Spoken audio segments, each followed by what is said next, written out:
Pastor Jay-Z Cross of Douglasville Baptist Church. It's a privilege and honor to be with you one more Sunday. Today we talked about David when he was in the land of Ziklag and how he was stressed out and frustrated about his family being taken from him. Then he got to a point in his spirit walk. He says, you know what, I'm over this.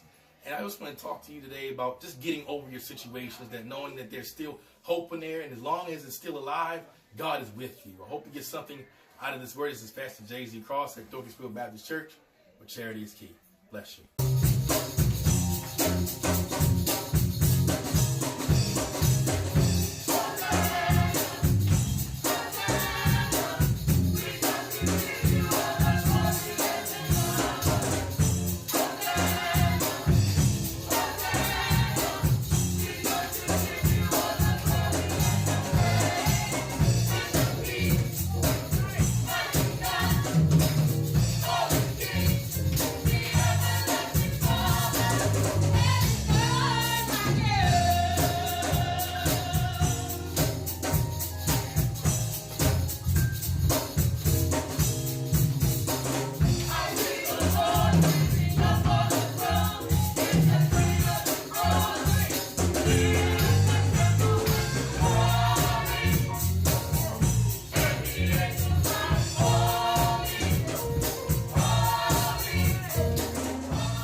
In our current state, he's sustaining us. Thank God for sending his son by the name of Jesus to come down and die on the cross so that you and I had what we had. So he makes a way out of no way. Because he is the way. Somebody just called me. He makes a way out of no way, as they say. But the scripture also says that I am the way. So as long as you've got Jesus, you've always got a way. Thank God for serving the God that we serve. That we on many occasions have heard the word no. It's impossible. It's difficult. You might as well give up. But then a way happened. How many of y'all want to talk? I know it's Sunday at 12:30. But I know somebody. We do. Yes, we do. See, what tricks me out with saints sometimes is, you know, once you got through it, you know, your decibel level low. Right. Yeah, it happened. He did it. The Lord works in mysterious ways. Now, I thank the Lord for that. But then when you're going through it,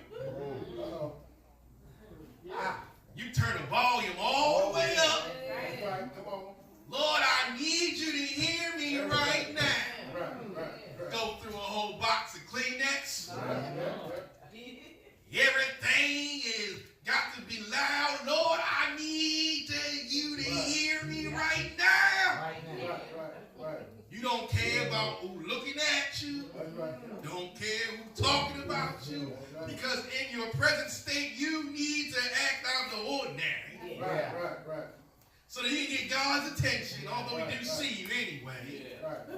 But then once you make it through, you know, he would go marvelous God. Won't he do it? Yes, he will. But But you ain't got no feeling no more. Right. No more power. No, your power gone because you feel, you know, I'm walking in the light. Right. It's a beautiful light. Right. Shine all around me. You all up in the light. Right. Living comfortable. Right. Yeah.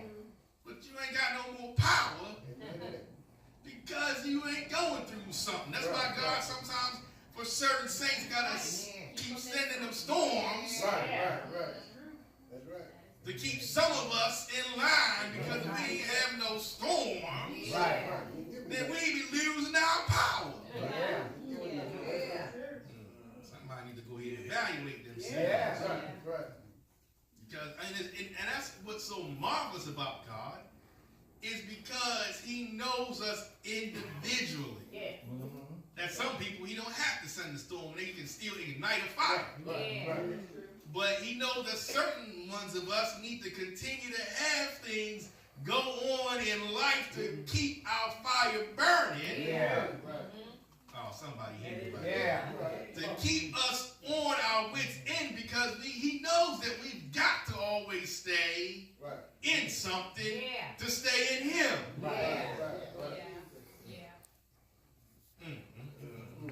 But God is good, though, ain't he? And although he does these different things, he does it not for our demise, but he does it to keep us progressing in him. That's right. And the song is correct. He won't put more on you than you can bear. So whatever you're going through, if God has allowed it, that means he is also knowing the measure of how much you can take. And he won't take you past your breaking, but he'll take you to it. But he will sustain you right there, because he knows that you may need this. You may need to stay down in prayer. You may need to always have to bend your knee and asking God for some help, or asking him to do something for you to keep you in line with him. But thank God for being able to measure us individually and not collectively. And I urge you, saints, that you don't measure yourself against somebody else. That my road is going to be different than your road. I always make this analogy, and I say this often, that those of you who have gone through different substances, abuses, and whatever, God knew that you could make it through. But he ain't take me through, because I may have died in it, so I can't compare your road to recovery to my road. Be able to make it out of that maybe you could not have. Because he judges us and leads us individually, because he knows what each and every one of us needs. Amen. This morning we're going to come out of scripture that I love so dearly. It might be my favorite scripture. Coming out of the book of 1 Samuel, the 30th chapter. You know this scripture quite well, because I know I've talked from it several times before in the past. It's in the Old Testament. It's a story about David. Amen. We're going to start at the first verse coming out of 1 Samuel, the 30th chapter. Had invaded the south and Ziklag, and smitten Ziklag, and burnt it with fire, and had taken the women captive that were therein. They slew not any, either great or small, but carried them away, and went on their way. So David and all his men came to the city, and behold, it was burnt with fire, and their wives, and their sons, and their daughters were taken captives. Then David and the people that were with him lifted up their voice and wept, until they had no more power to weep. And David's two wives were taken captives, Ahinoam the Jezreelites, and Abigail the wife of Nabal the Carmelite. And David was greatly distressed, for the people spake of stoning him, because the soul of all the people was grieved, every man for his sons and for his daughters. But David encouraged himself in the Lord his God. And David said to Abiathar the priest, Ahimelech's son, I pray thee, bring me hither the ephod. And Abiathar brought thither the ephod to David. And David inquired at the Lord, saying, Shall I pursue after this troop? Shall I overtake them? And he answered them, Pursue, and without fail recover all. So David went, he and the 600 men that were with him, and came to the brook Besor, where those that were left behind stayed. But David pursued, he and 400 men, for 200 abode behind, which were so faint that they could not go over to the brook Besor. Word this afternoon, it would be, I'm over it. That's all right. I'm over it.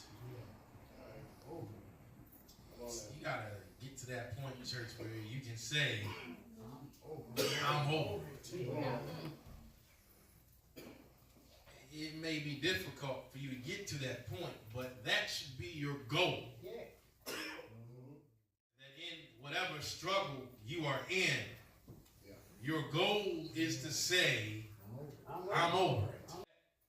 In the middle of your journey, you have to remind yourself of your goal. Yeah. How many know what I'm talking about? That if you're trying to be successful in anything in life, when times get tough, you have to remind yourself of where you're trying to go. Yeah. You have to remind yourself that I'm trying to get there. Yeah. And it shall encourage you in your times when you're struggling. Yeah. Because you know that your time is not over until I meet my goal. Yeah. Now, as we examine this scripture here, a very familiar scripture to us, it is a scripture about the man named David. Yes. Yes. We all know I love David very much so, Yeah. given the fact that David is human. Yes.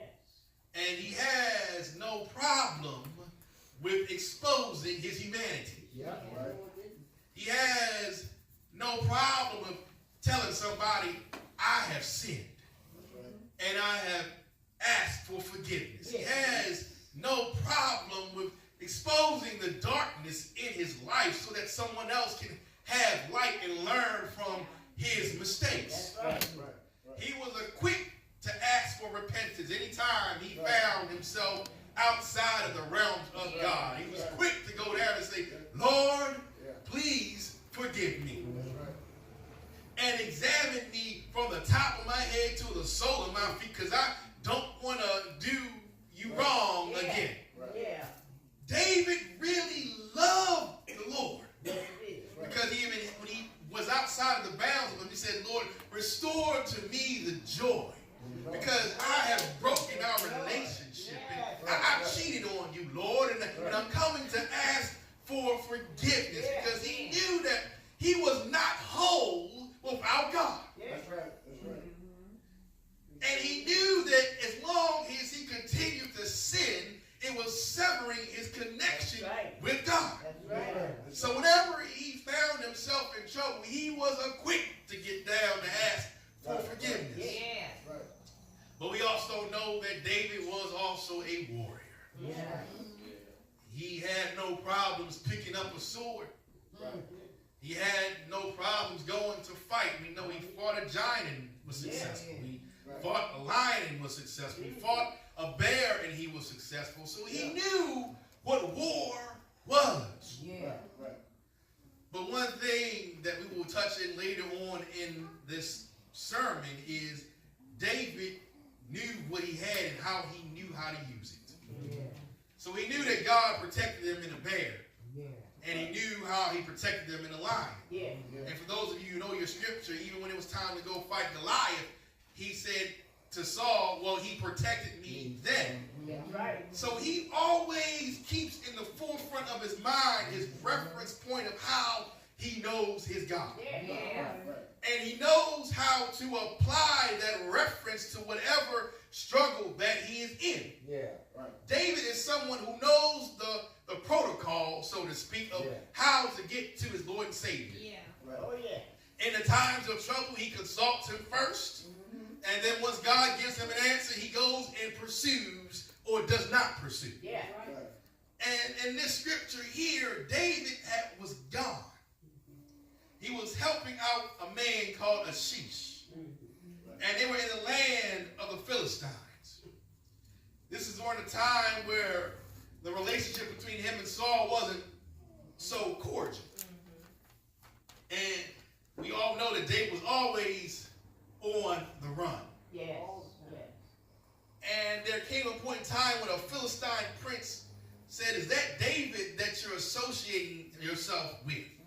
And Achish was an ally of the Philistines, and they didn't want no dealings with Achish as long as David was with them. Yeah. Because they feared that in the time of battle, David would turn and fight the Philistines because he loved Israel so much. Yeah. So they said to Achish, "You got to get this guy out of here because we ain't going to go fight with you. We're not going to ally with you unless he's gone." Yeah. So on his journey back, he goes back to his camp, and the Amalekites had came and raided his camp. Yes, they did. And they took his wives, his sons and his daughters were gone. Lord. And David was a blessed man. And everything that he went back to was full of ash and fire. Yeah, Lord. Come on. And there are some times in life, church, that we go through periods in time where it seems as though we get in danger. Yeah. How many know what I'm talking Yeah. about? Yeah. That the enemy has come into my personal space. Yeah. Right. That my home is all in turmoil. That's right. Come on. My family, my friends, is all in turmoil. Children are having problems in school. Yeah. Health is being afflicted. Yeah. Everything that you hold dear to you is being put in jeopardy. That the place where I usually get my comfort from is now tossed upside down. Yeah.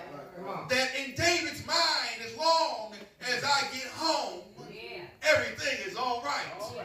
I'm awaiting to greet my wives, and I'm waiting to greet my children, and I'm waiting to be able to lay my head down on my pillow and get a good night's sleep because I've been on a run for so long, and I've been fighting for such a long time that I know that as long as I'm home, I've got peace.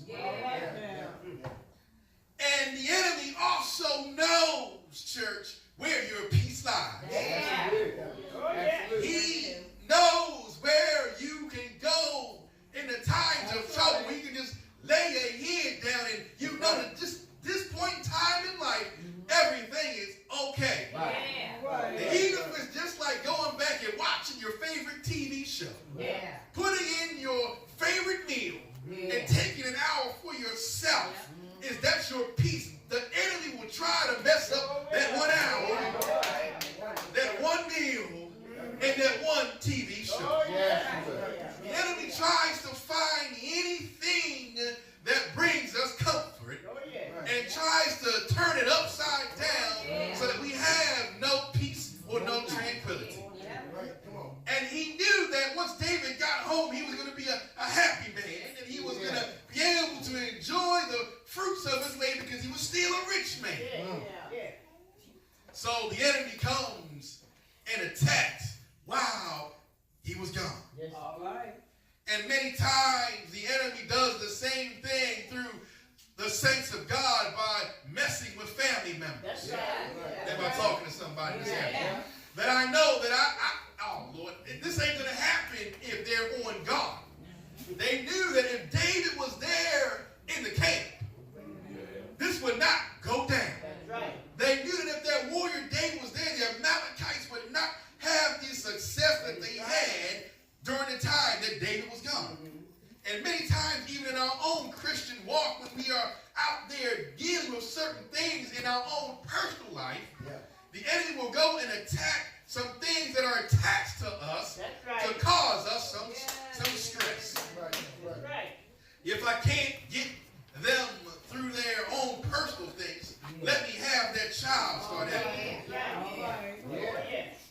can't get them through their own personal things, let me try to cause them to lose their job. Try to cause them to lose their livelihood, their 9 to 5. I'm going to mess with that.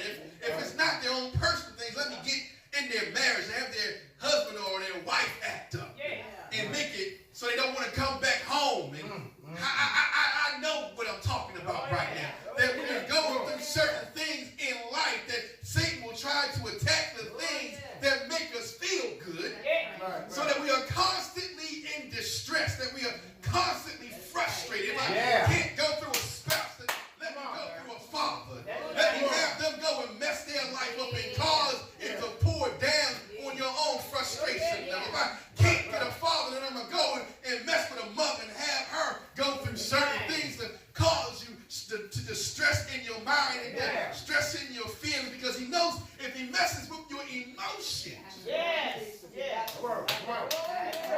I talking to somebody right now? If he begins to mess with your emotions, that's his doorway. That's his unlocking the door to get to that spirit man that's lying on the inside. If I can mess with your emotions to stress you out, I'm going to take away some of that power and that faith in your prayer. If I can give you something to distract you from the relationship that you and God have, then I will use it. Come on. And that's why he used David's family to mess with him in his walk. Amen. Now I began to dig deeper in church, and they began to deal with a certain tribe of people called the Amalekites. Come on. And everybody in here has got an Amalekite in your life. Come on. A certain somebody or a certain situation that always pops up. Am I talking to somebody? That it never goes away, but it goes away for a season. And then it always comes back. That everybody in here has a particular struggle that always circles back every now and again. You can be all holy. You can be all sanctified. But there is always something in your life that can pull on your heartstrings to cause you to stress out. Everybody has an Amalekite in your life. It could be a person. It could be a situation. It could be an environment. It could be something that causes you to dip into your emotions that takes you outside the realm of God. Come on. And it always wants to invade your space when it seems like you're not looking. Because it knows that if you're standing on God waiting for it, it will not be able to infiltrate your space. Meaning that it's not able to get in your personal space because you're on guard, making sure it does not happen. But sometimes in life, church, things just happen. And we have got to be able to react in a saintly way in order to deal with our problems. This relationship with the Amalekites dates back all the way back deep in the Old Testament in Numbers. And the reason why God hated the Amalekites was because they attacked the people of Israel as they were just making it out of Egypt. They weren't strong. They were weak. They didn't really have an army. They didn't really have things together. They were still vulnerable. They barely even knew God because Moses was dealing with them all the time about their disobedience. And as they were marching to the promised land, about to get their breakthrough, how many of us know what I'm talking about? That you can see your promise. And you can see where you're going. And you can feel it in your bones that you're about to attain it. And something on the backside begins to grab you and pull you into the other direction.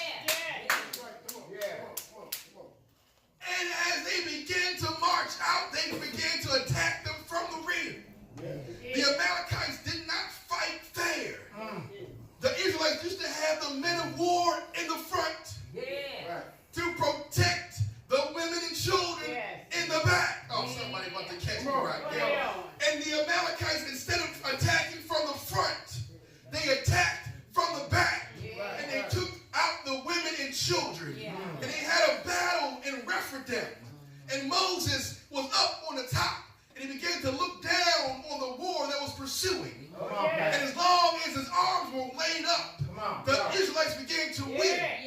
But as time went on, his arms began to get tired. And as we go through our personal lives, we get tired. And the enemy began to start winning the battle. It got to a point that he needed somebody to hold his arms up. Somebody got me right. But you got to have some people in your life that sometimes can hold your arms up. That in the middle of battle, you start getting tired. That you got some saints of God that can help hold you up while you fight. And as they began to fight, they saw Moses' arms begin to drop, and they saw their victories begin to get further away from him. So they said, let's go and get underneath Moses' arms and anchor him up. Sometimes you got to anchor people up in your life and make a firm foundation with you. Be involved in how you're doing. Is there anything I can do to help you out? And having an innocent perspective of helping them out. Can I help you? Can I do something for you? Let me pray with you. Let me sit with you. Let me sing a song for you. Let me encourage you while you are going through your situation. That's right. And at that time, Moses needed encouragement because he was tired. And after they attacked the Israelites, God says, I hate the Amalekites because they attacked my nation while they were weak. And the enemy in your life don't want to attack you when you're strong. He always wants to attack you in a transition. Am I talking to somebody? He will attack you when you're a baby in God. And he will attack you when you're in the middle of getting to another level in God. Because he knows that if he gets you in the perfect point in time, he has a higher level of success. Let me get them when they're trying to elevate here. When their mind is focused on going here, I'm going to attack them right there. The Amalekites came back again in Deuteronomy. And they fought them again. And they fought them when they went to Canaan. Throughout the period in time, Amalekites were always there fighting the Israelites. And they hated them. Saul had the opportunity of exterminating all the Amalekites. Samuel told him to kill every last one. Oh, I'm about to preach like that. But then once he killed everybody, he left the king. And God told him, do not take the loot of the war. Don't take their money. Don't take their jewels. Don't take their gold. Don't take any of their possessions and have it in your own space. Because I don't want that attached to my nation. But Saul, you see, sometimes when God elevates you to a point, you get comfortable and you put yourself in jeopardy by saying that I can call the shots. He says, guys, go on ahead and take that money. It's yours because you had victory in war. So they were beginning to bring back enemy possessions into their own personal space.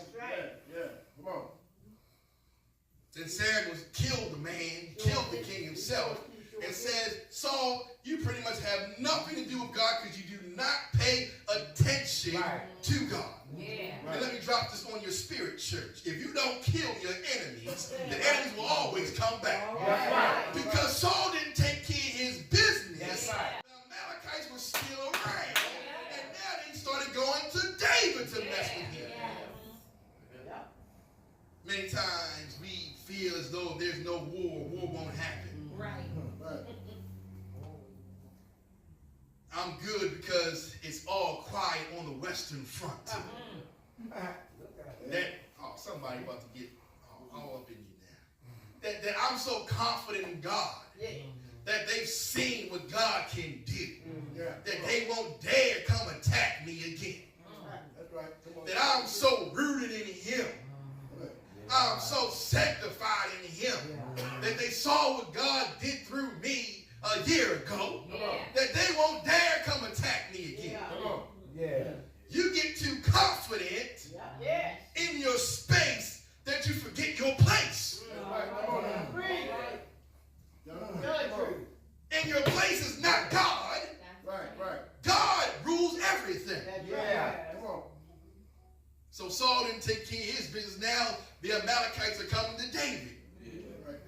This revolving door of a struggle that was on the Israelites that many of us find ourselves in life that I fought them 10 years ago, but yet this struggle seems to come right back to me 2 years later. And Lord, I thought I was over it, and yet it comes back again. I seem to can't get away from this thing. How many of you know what I'm talking about? That there's something in your life that always just grabs at you. That it seems like you got a temporary victory, but then years later, here it comes again. And you go through the same type of emotions and same type of feelings as though that it happened to you the first time. But I'm going to tell you, church, the more and more it goes, the deeper and deeper it gets. How many of you know it's like an open wound that really never heals? And every time the enemy goes and attacks that thing, it pulls it right back and goes deeper into your emotions and deeper into your feelings. So as they came back, church, and they began to look around at what God had blessed them with and saw it all burnt up. That's right. I'm going to preach to somebody this afternoon. That the thing that God has blessed you with seems to be all burnt up. And the word of God begins to say that they took the women and children. Yes, they did. They took the wives. But somebody here still needs to find your hope. Because it says they took them but didn't kill them. Somebody here needs to understand that even though you go through struggles in life, God did not kill your blessing. That your blessing is still alive. But you just got to go through a little bit more to get to where God needs you to be. That your blessing still has a heartbeat. That your blessing still has a pulse. That your blessing is still living. It's still living. You just got to go through another storm just to get it. But you got to have hope in the middle of darkness. Sometimes you got to bring your own light in the middle of the darkness that's going on. That sometimes you ain't going to have nobody to lift your arms. That sometimes in the middle of your struggle you got nobody to sit down and pray with you. That sometimes you got to go into your own self and find that light. Find that hope. Find that courage to go fight just a little bit more. David goes back from Mecca. He's stressed out. He says, my wife is gone. My children is gone. The men around him are stressed out. Look at what we've come back to. I'm about to preach a little bit. I've been on the battlefield fighting for the Lord. I've been doing what I'm supposed to do. And then when I come back home, everything is gone. What did I just work for? I don't know about you, but if you living right, sometimes you ask God that same question. When things begin to go wrong in your life and you begin to struggle with certain things, Lord, what did I just go out to fight for? Because I've done everything I'm supposed to do, but yet when I come back home, everything is burnt up and everything is in chaos. But I need somebody to know you just got to get over it. Thank you, Lord. As they begin to stress themselves out, some begin to cry, some begin to get weary, some begin to even talk about stoning David. David began to go find the light that's on the inside of him. He's brought me too far just to leave me. He's done so many things for me in the past, he cannot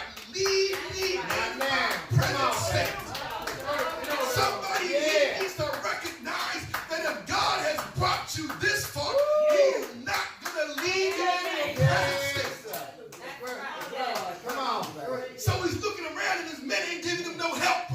Ain't no some of the pastors say, come and help me preach. Come and lift me up. Sometimes we ain't got nobody to preach with you. Sometimes we ain't got nobody to shout with you. Sometimes you just got to shout by yourself. Hallelujah. Come on. And he began to say, well, go bring my ephod. No one else is going to help me preach. Nobody else is going to help me shout. No one else is going to help me pray. I've got to learn sometimes to do it myself. Oh, yeah. Now let me tell you, I'm over it happened in 2 stages. This is the first stage of getting over it. He began to change his perspective in his spirit, man. I'm about to preach to somebody right now. His flesh has not got victory. But his mind says, I'm over it. I'm over the crying. Somebody hear me right now. I'm over being stressed out. I'm over being frustrated. I'm over all of this mess that's going on in my life. My spirit man says, I am over it. Yes, Lord. Before he saw his wife, before he saw his children, before he got his possessions back, his mind says, I am over being downtrodden. I'm over having a pity party. I'm over being in this state of emotional shock. I've got to get my spirit man right so that my flesh gets together.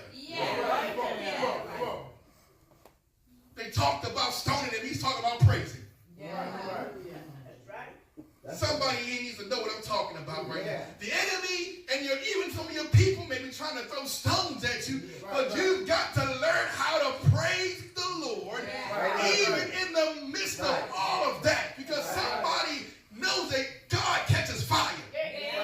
And if somebody starts praising him, somebody else is going to catch that same spirit that's on the inside of you. So we started praising the Lord. And then he asked the question, Deacon, Lord, shall I go? Shall I go? Because my spirit man's already over this anyway. Now I'm trying to get my flesh in line. Are you giving me the green light to, can I go and take back what the enemy has taken from me? But look at how he did things. He praised the Lord first. He didn't praise the Lord afterwards. He began to praise the Lord even in the midst of all of his struggles. He praised the Lord when people were trying to stone him. He praised the Lord and wiped his tears away. He says, Lord, it's not over. Because you didn't kill him. Somebody got to give God a blessing. That in the midst of your storm, he begins to let you, he gives you nuggets, little breadcrumbs.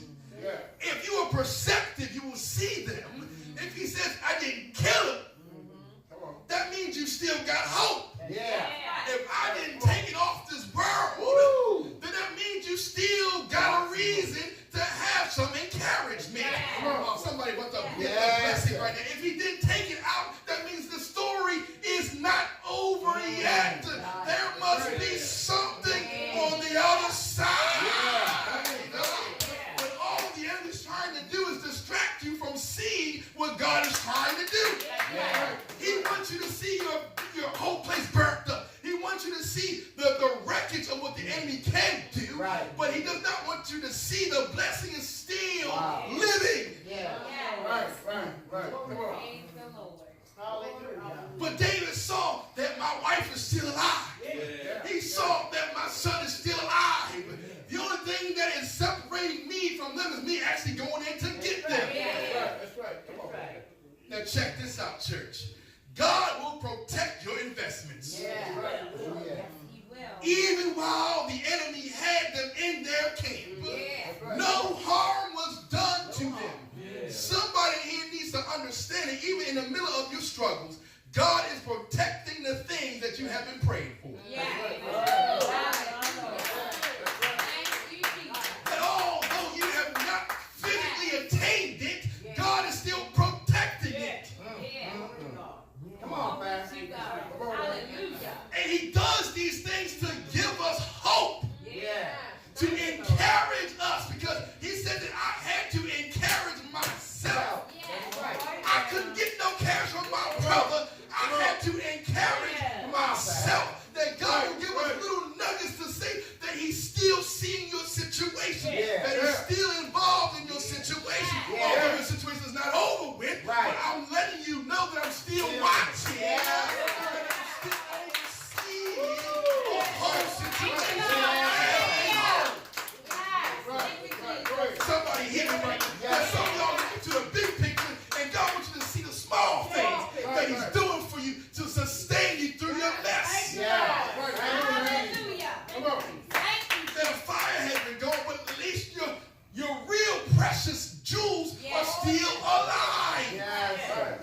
can't do nothing unless God allows it. That's right.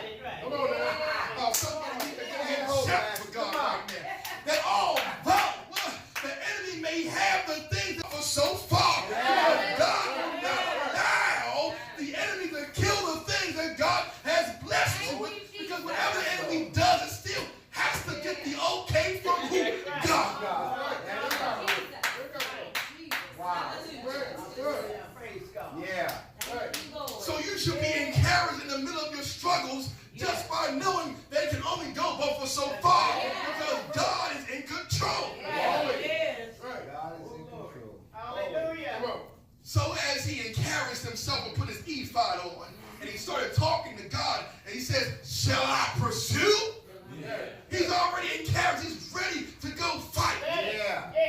And the Lord says, go and pursue. He gave him the green light, and now the second part of getting over things begins to happen, because now his flesh is about to get the victory. Come on, man. So he's marching out with 600 men. And he gets to a point where they were so distressed and so weary that 200 men drop off. Right. Come on. And this is the difference between Gideon and David. Come on. Gideon was looking at numbers.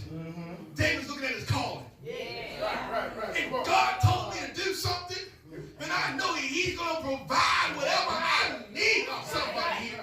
Because he has so many reference points in his life that I know that without a shadow of a doubt, God is going to show up somehow. I don't need 600, give me 400. If it ain't 400, give me 200. If it ain't 200, give me 1. I don't care. I know that God is with me. I will make this happen. He asked no questions. He says, I'm going to go, because he knew the reference point. He knew the breadcrumbs. If he did it for me when I fought a lion, if he did it for me when I fought a bear, if he did it for me when I fought Goliath, then he can sure show up right now. God has found you, and begin to put those pieces together and say, whatever I'm going through right now, he can still do it.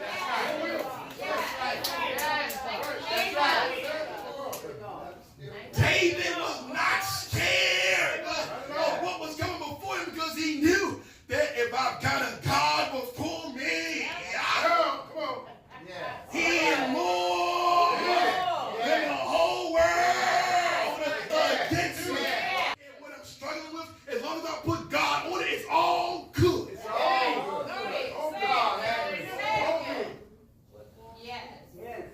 So he started going out. Because now his flesh is meeting up with his spirit.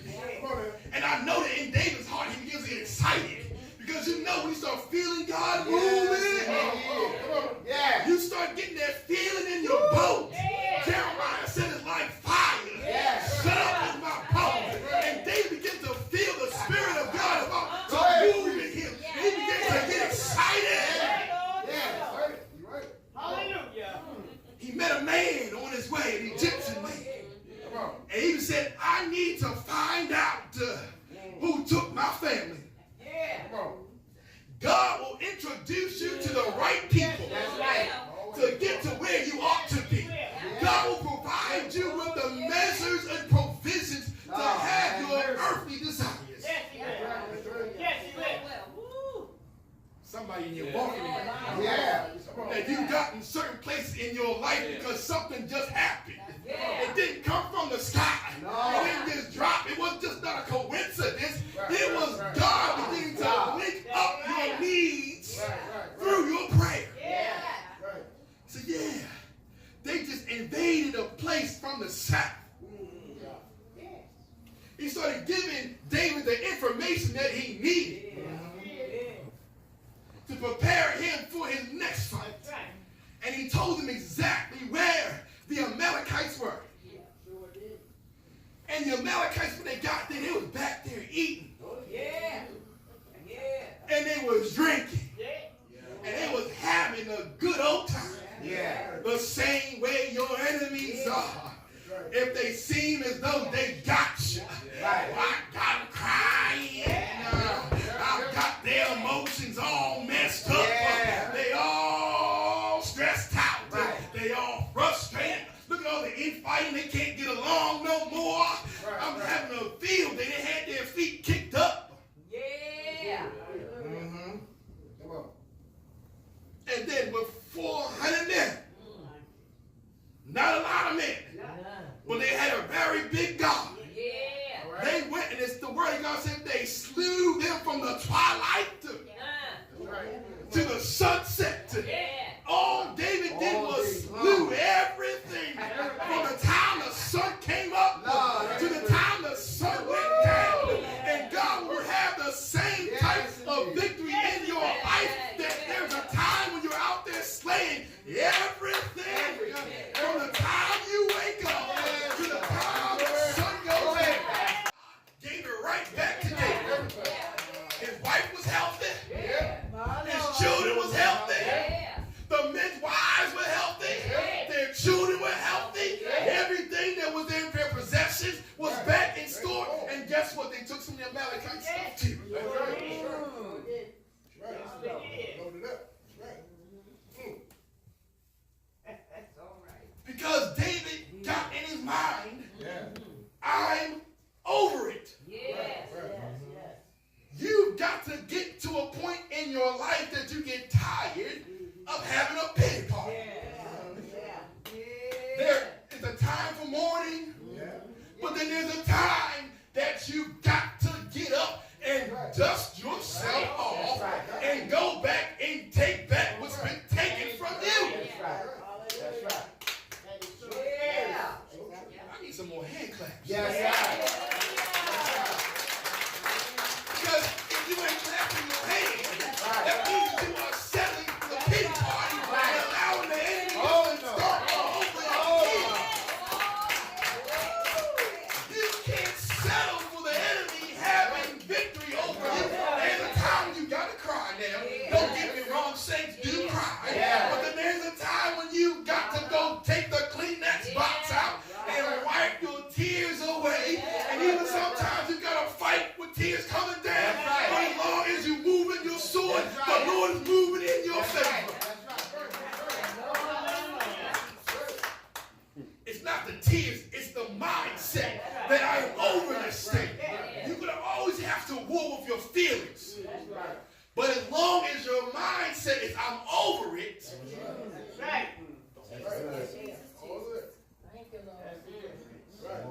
Oh, yes. I'm over it. I need somebody to say I'm over it. I'm over it. Somebody say that one more time. I'm over it. One more time. You've got to go into your situation saying, I am over it.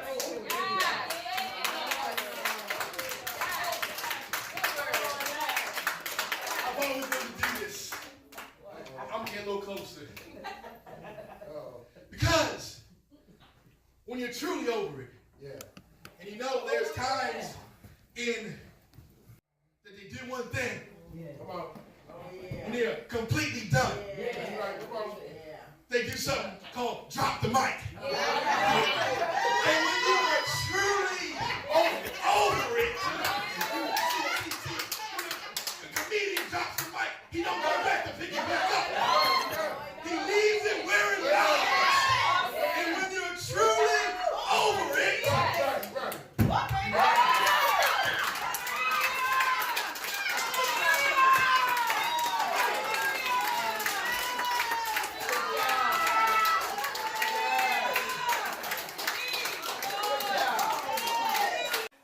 come and remind you to tune into us on Throwback Thursdays. Always stay tuned on your YouTube channel because we always go back in time just to give you a new word. You never know when you need it next. Thanks for listening. Can't wait to see you next time.